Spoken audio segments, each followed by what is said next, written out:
Born Sarah Callahan in 1989, she grew up in a middle-class family in Hartford, Connecticut. Her father, Michael, was a high school history teacher, and her mother, Elizabeth, worked as a nurse. Sarah was the younger of two children, with an older brother, Jason, who was 3 years her senior. From an early age, Sarah showed a keen intelligence and a drive to succeed. She excelled in school, particularly in English and debate. Her teachers often remarked on her ability to analyze complex situations and articulate her thoughts clearly. This skill would serve her well in her future career and in unraveling the mystery that would consume her life. Sarah's childhood was not without its challenges. When she was 14, her parents went through a bitter divorce. The experience left a lasting impact on Sarah, instilling in her a deep-seated fear of betrayal and a determination to build a stable, loving family of her own. She threw herself into her studies, using academic success as a way to cope with the turmoil at home. Her hard work paid off when she was accepted to Yale University on a partial scholarship. At Yale, Sarah majored in communications and minored in psychology. Fascinated by the ways people interact and communicate, it was during her sophomore year that she met David Thompson at a campus mixer. David, a senior studying business administration, was immediately drawn to Sarah's quick wit and warm smile.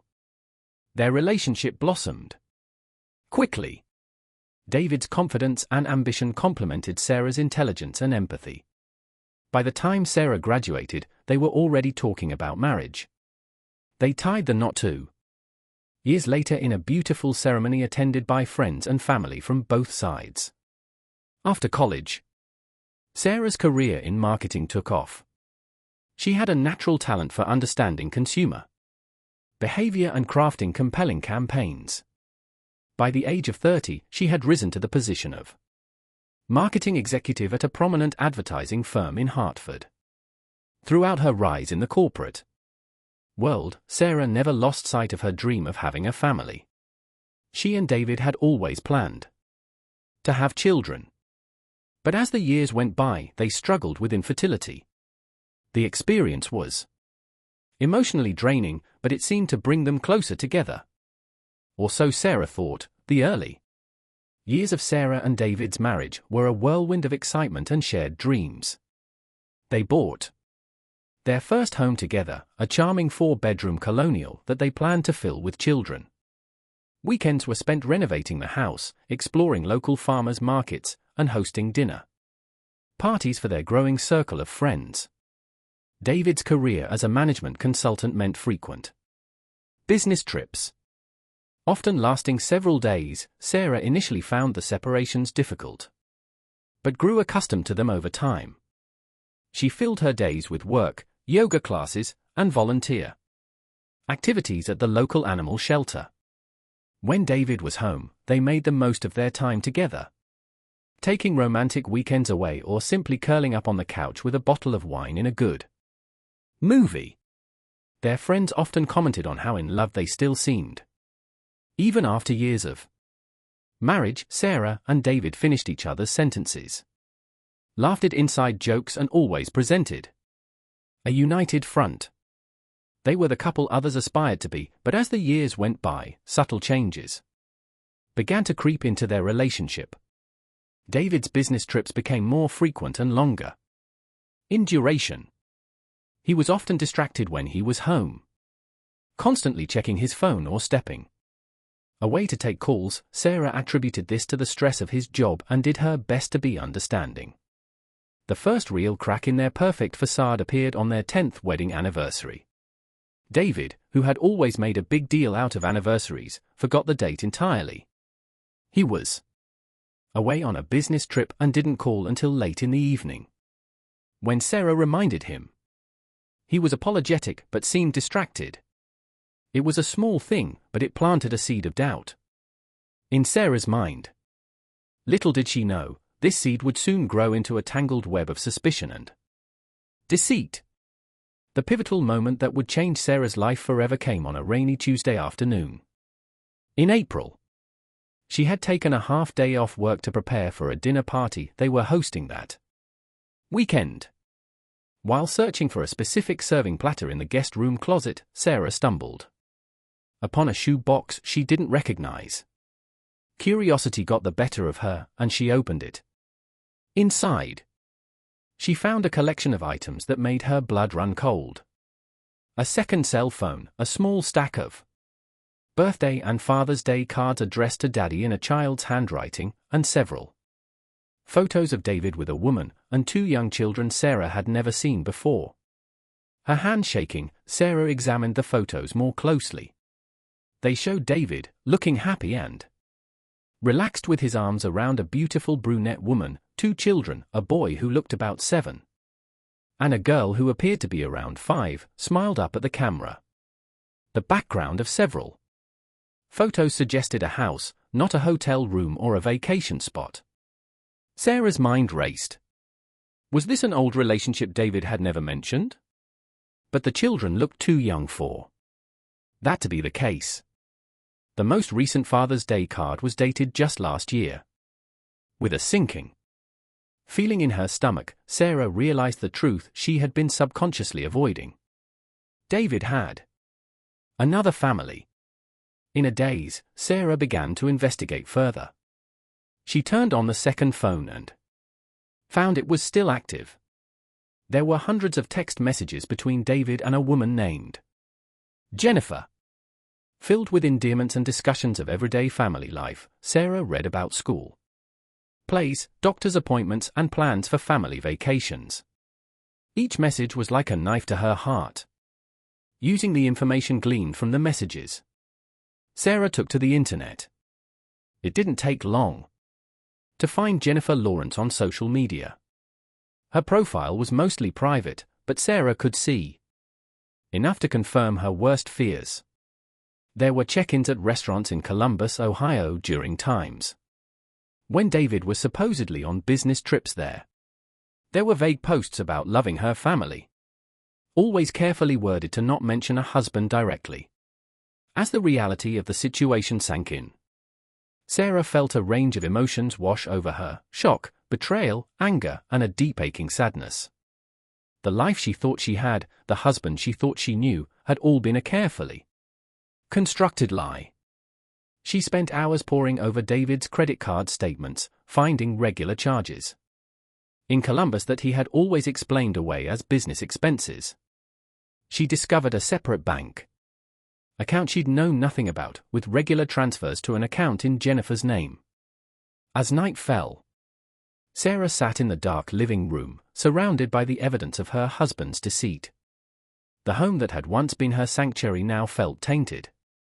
Every happy memory called into question. She knew she had a decision to make.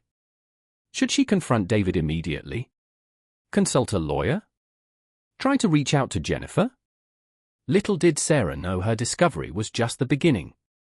The choices she would make in the coming days would set in motion a series of events that would have fatal consequences for more than one person in this tangled web of secrets and lies. As Sarah delved deeper into her investigation, a clearer picture of David's secret life emerged. Jennifer Lawrence, age 34, was a pediatric nurse at Nationwide Children's Hospital in Columbus, Ohio. She had met David 8 years ago when he was in Columbus for an extended consulting project. Their whirlwind romance had resulted in Jennifer becoming pregnant within months of their meeting. David, already married to Sarah for 4 years at that point, had made the fateful decision to lead a double life rather than come clean to either woman. He had told Jennifer that his job required him to split his time between Columbus and Hartford, explaining his long absences. To maintain the charade, he had even purchased a modest home in a Columbus suburb under an LLC, creating a part-time residence for his second family. The children, Jacob and Emily, believed their father's story about his demanding job. David had constructed an elaborate set of lies, telling them he was a pilot to explain his frequent absences. To Jennifer and the kids, he was a devoted family man who did his best to be present despite his challenging career. Sarah found herself obsessively comparing her life with Jennifer's, while she and David lived in A large, beautifully appointed home, Jennifer and the children had a smaller, cozier house, where Sarah and David attended glamorous corporate events. Jennifer's social media showed a life filled with children's birthday parties, little league games, and family barbecues. The stark differences between the two lives David led were astounding. With Sarah, he was the ambitious, polished executive. Family photos showed him in tailored suits at charity galas and on exotic vacations, but photos from his life with Jennifer portrayed a more relaxed, casual version of David. A man in jeans and t-shirts, building sandcastles and pushing swings. Sarah couldn't help but wonder if this other life, this other version of David, was more real than the one she knew. Had their entire marriage been a performance on his part, the David she knew would never have been content with the simple domestic life he seemed to have with Jennifer, or had she never really known him at all? As she continued to uncover more details about David's secret family, Sarah's emotions fluctuated between rage, heartbreak, and a bizarre sense of fascination. She found herself wondering about Jennifer. Was she also a victim in this deception, or had she known about Sarah all along? And what about the children, innocent parties who had no idea their entire family life was built on a foundation of lies? The more Sarah learned, the more she realized that confronting David wouldn't just be about her own hurt and betrayal. Her actions would have far-reaching consequences, potentially destroying the lives of two young children who had done nothing wrong. The weight of this knowledge pressed down on her, making the decision of what to do next feel impossibly heavy. After days of internal turmoil, Sarah finally decided she couldn't continue living a lie. She needed answers, and she needed them from David. She chose a Friday evening, when he was due to return from a business trip, to confront him. Sarah spent the day in a state of high anxiety, rehearsing what she would say, imagining his responses and trying to prepare herself for every possibility. When David walked through the door at 7 p.m., his welcoming smile faltered as he saw Sarah sitting rigidly on the living room couch, the showbox and piles of evidence laid out on the coffee table before her. The color drained from his face as he realized his carefully constructed world was about to come crashing down. "Sarah, we need to talk," she said, her voice trembling slightly despite her efforts to remain calm. "I know about Jennifer and the kids. I know everything." For a moment, David stood frozen in the doorway, his face a mask of shock and fear. Then, as if a switch had been flipped, he moved into damage control mode. He approached Sarah, his hands held out in a placating gesture.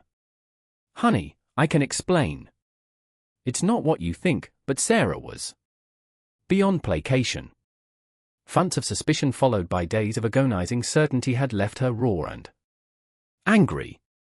She erupted, her voice rising as she hurled questions and accusations at her husband. How long had this been going on? How could he betray her like this? Did he ever really love her? Or was their entire marriage a lie? David's responses came in a jumble of excuses and apologies. He hadn't meant for it to happen. He'd felt trapped. He loved both his families in different ways. He'd always intended to find a way to end things with Jennifer. But then the children came along. He was sorry, so sorry. As the argument escalated, Sarah noticed a change come over David. His initial shock and remorse gave way to a cold, calculating look. When Sarah mentioned going to Jennifer with the truth, David's demeanor changed entirely.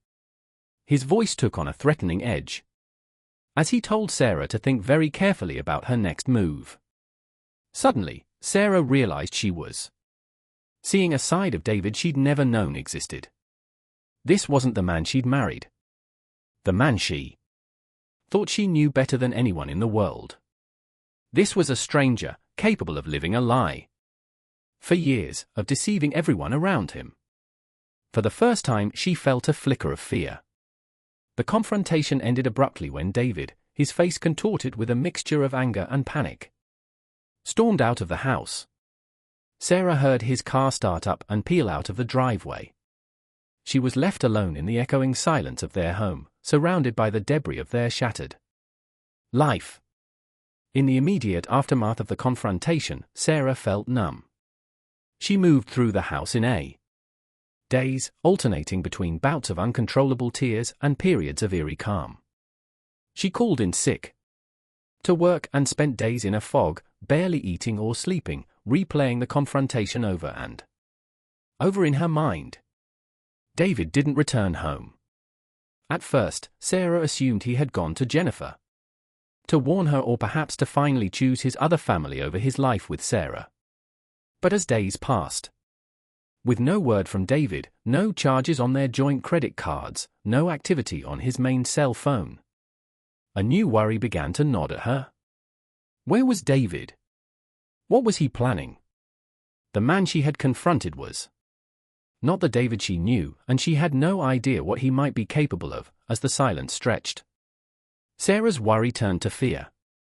She hadn't told anyone about what she discovered, about the confrontation. Now, with David missing and her world in shambles, she realized she was alone with a secret that felt too big, too dangerous to keep to herself. Little did Sarah know. Her decision to finally share what she knew would set in motion a chain of events that would lead to consequences far more dire than she could have ever imagined. 5 days after the confrontation, with still no word from David, Sarah finally broke her silence. She reached out to David's younger sister Emma, the family member she felt closest to. Over coffee at a quiet cafe, Sarah poured out the whole story. Emma listened with growing horror, her face pale and drawn as Sarah revealed the extent of David's deception. Emma's shock quickly turned to action, convinced that David's disappearance was cause for serious concern. She insisted they go to the police, despite Sarah's reluctance, fearing the public exposure of their private tragedy. She agreed. The police took the report seriously. Detective Michael Lawson, a veteran of the force with a reputation for solving complex cases, was assigned to the investigation. He listened intently as Sarah recounted the events leading up to David's disappearance. The revelation of the secret family raised immediate red flags for the experienced detective. Jennifer Lawrence, shell-shocked by the revelations, initially refused to speak to anyone, but as the investigation progressed, she had no choice but to cooperate with the police. Her statement painted a picture of a loving partner and father, a man who had never given her reason to suspect he had another life. As Detective Lawson dug deeper, more inconsistencies in David's life came delight.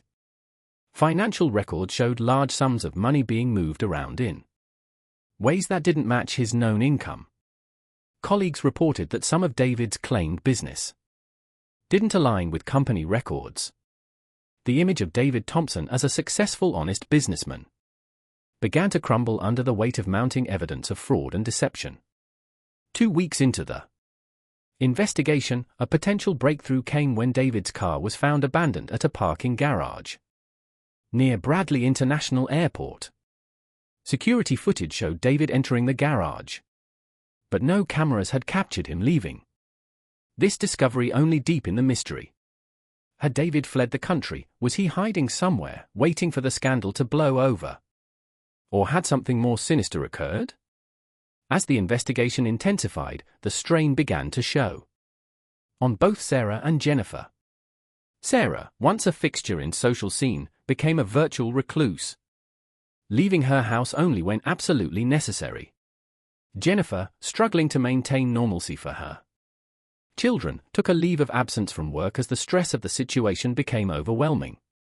The chain of events set in motion by Sarah's discovery had already irrevocably altered many lives. But as the search for David continued, no one could have predicted the dark turn things were about to take as weeks turned into months. Detective Lawson and his team continued to dig into every aspect of David Thompson's life. What they uncovered painted a picture of a man who had been living on the edge of discovery for years, juggling not just two families, but a complex web of financial fraud. Interviews with David's colleagues revealed a pattern of discrepancies in his work history. Simon Reeves, a fellow consultant, recalled instances where David had claimed to be at client meetings that Reeves knew had never taken place. He had always admired David's ability to bring in new business, but now he wondered if those clients had ever really existed. David's financial records told an even more damning story. Forensic accountants discovered an elaborate Ponzi scheme that David had been running for years. He had been using his position to create fake consulting contracts, then using money from new investors to pay off older ones while skimming large sums for himself. This explained how he had been able to maintain two households and fund his lavish lifestyle. As the truth about David's fraudulent activities came to light, many of his former friends and associates found themselves under scrutiny. Sarah, still reeling from the destruction of her marriage, was now faced with the possibility that everything in her life with David had been built on criminal activity. She spent hours talking with lawyers, trying to understand the extent of her legal exposure. Though she had been unaware of David's illegal activities, she feared that her comfortable lifestyle might have been funded by stolen money. Meanwhile, in Columbus, Jennifer was grappling with her own version of this nightmare. The life she had built with David, the father of her children, was crumbling around her. She was questioned repeatedly by police. Her every interaction with David over the years scrutinized for clues. The hardest part was explaining to Jacob and Emily why their father wasn't coming home, why people were saying bad things about him on TV. As the investigation progressed, a clearer timeline of David's last known movements began to emerge. Security footage from the airport parking garage where his car was found showed David entering on the night of his disappearance, carrying a large duffel bag. However, no footage showed him leaving the garage or entering the airport terminal. This led to a thorough search of the parking garage, including areas not covered by cameras. It was during this search that investigators made a grim discovery. Hidden in a seldom-used stairwell, they found David's duffel bag. Inside were his wallet, phone and a handwritten note. The contents of the note sent shockwaves through everyone involved in the case. In it, David confessed to his fraudulent activities and expressed remorse for the pain he had caused both his families. He wrote of feeling trapped of the constant fear of discovery that had dominated his life for years. The note ended with a chilling statement. By the time you read this, I'll be gone. It's better this way. I'm sorry for everything. The discovery of the note changed the direction of the investigation. Was this a suicide note? Had David taken his own life? If so, where was his body? A final deception in a life full of lies, meant to throw investigators off his trail while he escaped to start yet another new life somewhere else. As the search for David Thompson entered a new phase, the ripple effects of his actions continued to spread. Lives had been upended, fortunes lost, and reputations ruined. But the full extent of the damage was yet to be revealed, and the body count was about to rise. 3 months after David's disappearance, the investigation took a dark and unexpected turn. Simon Reeves, David's colleague who had spoken to the police about discrepancies and David's work claims, was found dead in his home. At first glance, it appeared to be a tragic accident. Reeves had apparently fallen down the stairs after a night of heavy drinking. However, certain details didn't add up. Detective Lawson, now leading a task force dedicated to the Thompson case and its offshoots, approached the scene with suspicion. The position of Reeves' body seemed off for an accidental fall. Moreover, Reeves was known to be a social drinker but not prone to excess. A thorough forensic examination revealed traces of a powerful sedative in Reeves' system, one not prescribed to him. As the investigation into Reeves' death progressed, a chilling theory began to take shape. Had someone silenced Reeves to prevent him from revealing more about David's fraudulent activities, the timing was certainly suspicious. Reeves had been scheduled to give a more detailed statement to the police the very next day. The news of Reeves' deaths and shockwaves, those who had known David, who had been interviewed by police or were scheduled to be, began to look over their shoulders. The story that had started as a salacious tale of a double life had now turned deadly. Sarah, already struggling with anxiety and depression in the wake of David's disappearance, became nearly paralyzed with fear. She had never known Reeves well, but the idea that someone connected to David's case had died violently terrified her. She installed a security system in her home and rarely ventured out. In Columbus, Jennifer faced her own set of fears. She had her children to think of, and the idea that they might be in danger because of their connection to David was almost unbearable. She considered moving, starting fresh somewhere new. But the ongoing investigation made that impossible. As the police dug deeper into Reeves' death, they discovered that he had been compiling his own file on David's activities. His home office had been thoroughly searched before the police arrived. But the searchers had overlooked a hidden safe. Inside, detectives found documents suggesting that David's fraud went even deeper than they had initially suspected, potentially involving offshore accounts and connections to organized crime. The death of Simon Reeves marked a turning point in the case. What had begun as a story of infidelity and financial fraud had now become a potential murder investigation, and as tensions rose in fear spread, it would not be the last life claimed by the fallout from David Thompson's web of lies. In the weeks following Simon Reeves' death, a palpable sense of fear gripped everyone. Connected to the David Thompson case, the police increased patrols where Jennifer and the children lived. But it did little to calm nerves. Threats began to surface. Sarah received anonymous phone calls in the middle of the night. Heavy breathing on the other end of the line, Jennifer found her car vandalized. The word liar scratched into the paint. David's former boss at the consulting firm received a package containing a dead rat. The investigation into Reeves' death led to more questions than answers. Surveillance footage from the neighborhood showed a nondescript van park near Reeves' house on the night of his death. But the license plate was obscured. Interviews with Reeves' neighbors turned up reports of a stranger asking questions about Reeves in the days leading up to his death. But descriptions of the man were vague and contradictory. As the pressure mounted, cracks began to show in the facade of those closest to the case. Emma, David's sister, had a public meltdown in a local supermarket, screaming at a cashier who she thought was staring at her. Jennifer's oldest child, Jacob, was suspended from school for getting into a fight with a classmate who had taunted him about his missing father. Detective Lawson and his team worked around the clock, chasing down every lead, no matter how small. They were convinced that the key to unraveling the entire mystery lay in the missing pieces of David's financial records. But every time they thought they were close to a breakthrough, they hit another dead end. The case had become a powder keg, tensions rising with each passing day. All it would take was one spark to set off an explosion. That spark was about to come. In the form of another shocking death, the second death came 6 weeks after Simon Reeves' murder. And this time, it struck much closer to home. Emma Thompson, David's younger sister and the person who had first encouraged Sarah to go to the police, was found dead in her apartment.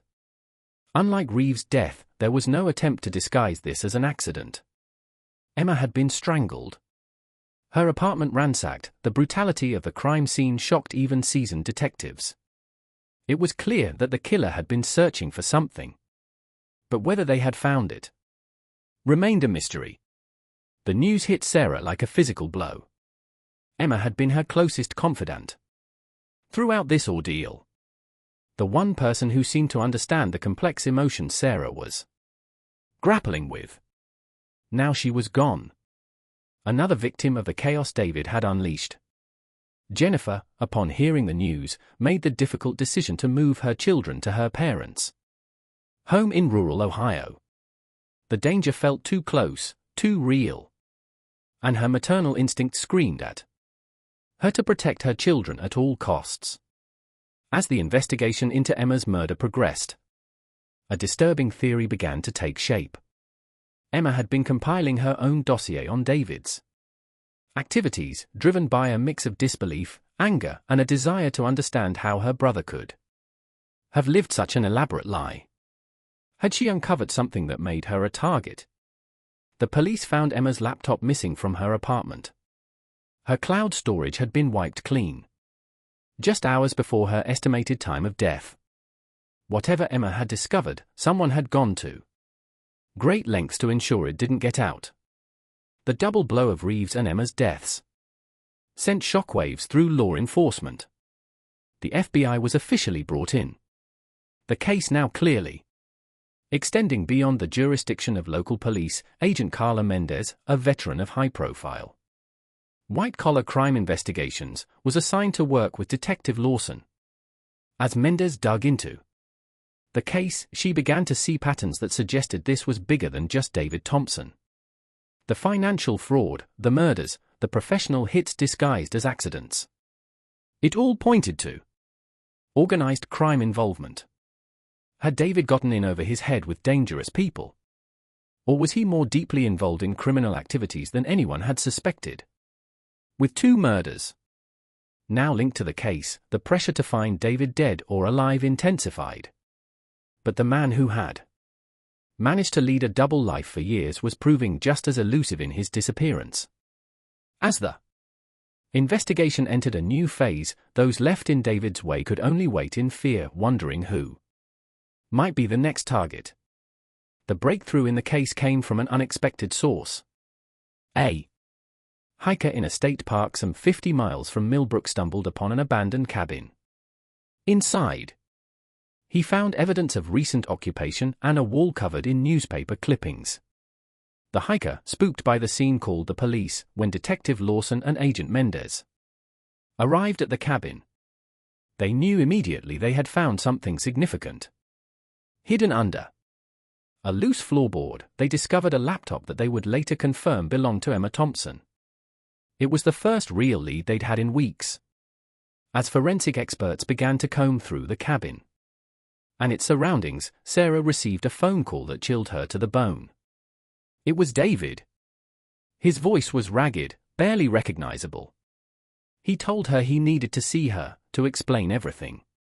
Against her better judgment, driven by a desperate need for answers, Sarah agreed to meet him.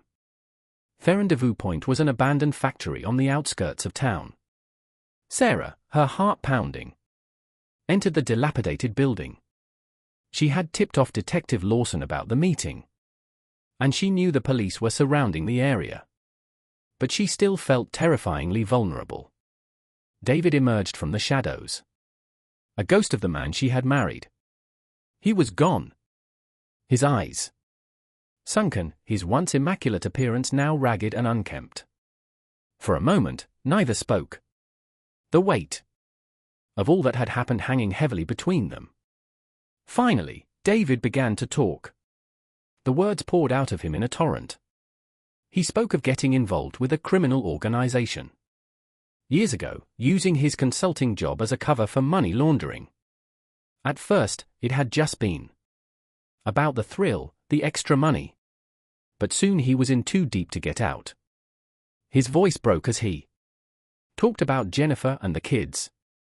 About how he had genuinely fallen in love with his second family. He had tried to keep them separate from his criminal activities, to give them the normal life he felt he could never fully provide for Sarah. As David talked, Sarah felt a mix of emotions washing over her. Anger, pity, disgust, and a lingering echo of the love she had once felt for this man. But mostly, she felt a deep aching sadness for all the lives destroyed by David's choices. Suddenly, David's demeanor changed. He mentioned Emma and Reeves, his eyes taking on a wild paranoid look. He was convinced they were coming for him, that nowhere was safe. Sarah, alarmed by his erratic behavior, tried to calm him down. to convince him to turn himself in. At that moment, the sound of police sirens filled the air. David panicked, pulled out a gun. Sarah hadn't even realized he was armed. She raised her hands trying to talk him down. But David was beyond reason. He was waving the gun erratically, shouting about how he couldn't go to prison. What happened next occurred in a matter of seconds, but would play out in slow motion in Sarah's nightmares for years to come. The police burst in, ordering David to drop his weapon. David, his face contorted in anguish, turned the gun on himself. A shot rang out. In the chaos that followed, as police swarmed the scene and paramedics rushed in, Sarah stood frozen, watching as the final act of David Thompson's tragic story played out before her eyes. In the days and weeks following the confrontation at the abandoned factory, the full extent of David Thompson's crimes came to light. The laptop found in the cabin provided a wealth of information, unraveling a complex web of financial fraud, money laundering, and connections to organized crime that spanned more than a decade. David had survived his suicide attempt, but was left in a coma. He would never stand trial for his crimes, never have to face the people whose lives he had destroyed. For many, this felt like a final injustice. The criminal organization David had been involved with was exposed, leading to a series of arrests. It turned out that Reeves and Emma had been killed not by David, but by members of this organization, fearing exposure. Sarah, her life forever altered, decided to leave Millbrook. Jennifer and her children remained in Ohio, struggling to rebuild their lives away from the spotlight.